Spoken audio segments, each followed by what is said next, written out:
आज की हमारी कहानी है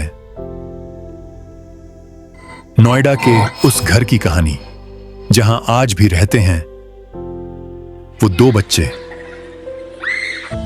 नोएडा दिल्ली एनसीआर का वह भाग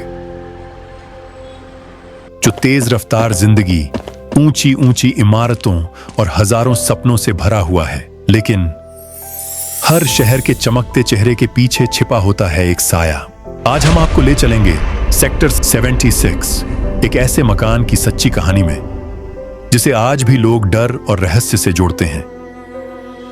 सेक्टर 76 के एक गांव में बना था एक 4 मंजिला मकान जिसमें थे लगभग 80 कमरे और हर कमरे में रहती थी एक उम्मीद, एक परिवार। अधिकतर वे लोग जो गांवों से निकलकर शहर की ओर आए थे, काम की तलाश में, अपने सपनों को पूरा करने की उम्मीद में। लेकिन उस मकान में कुछ था, कुछ ऐसा जिसे सबने महसूस किया, पर कभी खुलकर किसी ने कहा नहीं। कभी बिना कारण एमसीबी गिर जाती, कभी लाइट अपने आप जलती बुझती, तो कभी सुनाई देती किसी के कदमों की आवाज हवा में। लोग इसे बच्चों की शरारत कहकर अनदेखा कर देते। डर की शुरुआत 4थी मंजिल के एक कमरे में रहते थे 4 सिक्योरिटी गार्ड जो पास के मॉल में नौकरी करते थे। एक रात ड्यूटी से लौटकर वे सब बालकनी में बैठकर शराब पी रहे थे। अचानक एक गार्ड उठा और बिना कुछ कहे बालकनी से नीचे कूद गया। उसे तुरंत अस्पताल ले जाया गया, लेकिन वह बच नहीं सका। यही थी डर की पहली झलक, जिसे बाद में सभी ने सिर्फ एक शुरुआत माना। अजीब घटनाएं बढ़ती गईं। कुछ ही दिन बाद एक लड़का सीढ़ियों से ऊपर ब्रेड लेकर जा रहा था। तभी उसने देखा हवा में झूलता हुआ एक कटा हुआ सिर। डर के मारे वह जोर से चिल्लाया। लोग दौड़कर आए, लेकिन वहां कुछ भी नहीं था। एक महिला जो रोज देर रात काम से लौटती थी, उसने भी सीढ़ियों पर उसी मरे हुए गार्ड को बैठे हुए देखा। गार्ड बोला, इतनी देर कहां लगा था? वह महिला घबराकर वहां से भाग गई, लेकिन जब बाकी लोग आए वहां कोई नहीं था। अब सीढ़ियां एक डरावनी जगह बन चुकी थी, जहां हर कोई कुछ न कुछ अनदेखा और अनसुना महसूस करता था। सीढ़ियों पर बहुत अंधेरा हुआ करता था, लेकिन इन घटनाओं के बाद वहां बल्ब लगवाया गया और तभी से वो गार्ड दिखना बंद हो गया। इसी दौरान 4थी मंजिल के एक कमरे में एक नई फैमिली शिफ्ट हुई। परिवार में थी 18 साल की नेहा, उसके 2 भाई, माँ, मामा और नानी। पड़ोस के कमरे में रहती थी एक नेक दिल आंटी और उनकी जवान बेटी। जल्द ही दोनों परिवारों में अच्छी दोस्ती हो गई। कुछ समय बाद नेहा के भाई ने पास की ही रहने वाली एक लड़की खुशबू से प्यार में शादी कर ली। नेहा की मां पहले नाराज हुई, लेकिन पड़ोस वाली आंटी ने बहू का स्वागत किया और धीरे धीरे नेहा की मां भी मान गई। खुशबू ने सबका दिल जीत लिया। वह सास की सेवा करती, घर को संभालती, सब कुछ बिल्कुल ठीक चल रहा था, जब तक कि खुशबू ने छत पर जाना शुरू नहीं किया। फिर से शुरू होता है डर का सिलसिला। गर्मियों में ठंडी हवा की तलाश में खुशबू हर रोज छत पर जाने लगी, लेकिन अब रात के समय जब सब गहरी नींद में होते तो छत से आती अजीब सी आवाजें, जैसे कोई वहां कूद रहा हो। पड़ोस में रहने वाली लड़की एक रात छत पर गई और उसने छत के कोने में एक बच्चे को बैठे देखा। वह डर गई और अपनी मां को बताया, लेकिन मां ने कहा, तुझे वहम हुआ होगा, अब से छत पर मत जाना। लेकिन खुशबू ने छत पर जाना बंद नहीं किया। धीरे धीरे वह ज्यादातर रात वहीं बिताने लगी।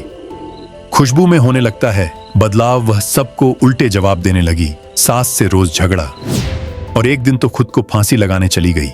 वक्त रहते पड़ोस वाली आंटी ने देख लिया और उसे बचा लिया।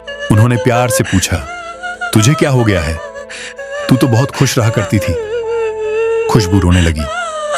मुझे ऐसा लगता है जैसे कोई मुझे सब उल्टा करने को मजबूर कर रहा है।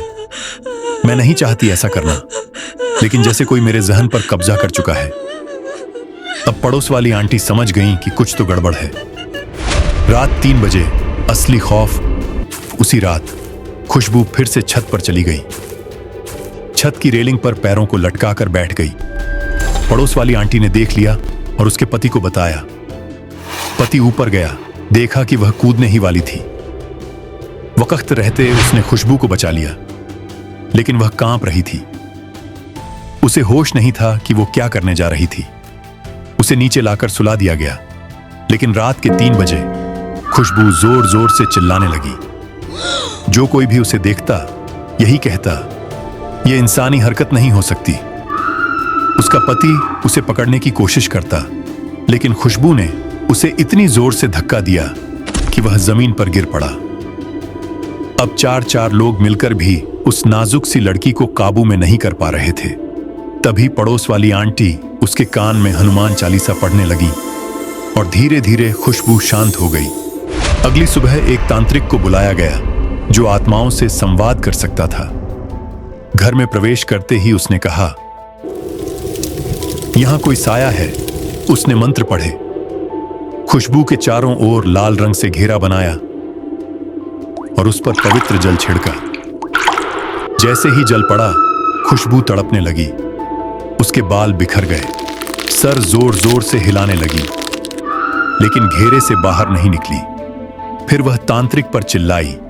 तांत्रिक ने फिर जल छिड़का और पूछा, कौन है तू? अब खुशबू बोलने लगी, लेकिन अलग अलग बच्चों की आवाजों में। मैं सूरज हूं, मैं रमेश हूं। अब स्पष्ट हो चुका था, खुशबू के शरीर में 2 बच्चों की आत्माएं थीं। आत्माओं की कहानी। तांत्रिक ने आत्माओं से उनकी कहानी पूछी। खुलासा हुआ कि इससे पहले जो परिवार वहां रहता था, उनके जुड़वां बेटे 11 साल के शरारती बच्चे एक दिन छत पर खेलते समय ऊपर से गिरे बिजली के तार से मर गए। उनके माता पिता वहां से चले गए, लेकिन बच्चों की आत्माएं वहीं रह गईं। वहीं उन्हें मिली एक तीसरी आत्मा, वो गार्ड, जिसने पहले कूदकर जान दी थी। अब छत ही उनका अड्डा बन गया। जब खुशबू वहां गई तो अनजाने में उनके खेल के बीच से निकल गई। बच्चों को गुस्सा आया और उन्होंने खुशबू को सजा देना शुरू किया। तांत्रिक ने आत्माओं से कहा, क्या तुम इस घर को छोड़ सकते हो?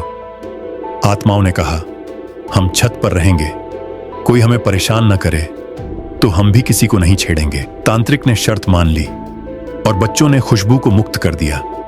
लेकिन क्या वाकई सब खत्म हुआ? खुशबू और उसका परिवार वहां से शिफ्ट हो गया। धीरे धीरे बाकी लोग भी वहां से जाने लगे। अब वहां नए लोग रह रहे हैं, लेकिन अब भी जब कोई रात को छत पर जाता है, कुछ लोग कहते हैं वहां बच्चों की हंसी सुनाई देती है, जो आज भी वहीं रहते हैं, खेलते हैं। अगर आप कभी नोएडा के सेक्टर 76 जाएं और किसी पुराने 4 मंजिला मकान के पास बच्चों की हंसी सुनाई दे, तो एक बार छत की ओर नजर जरूर डालिएगा। शायद वो आज भी वहीं हैं। अगर आपको ये कहानी पसंद आई हो तो लाइक करें।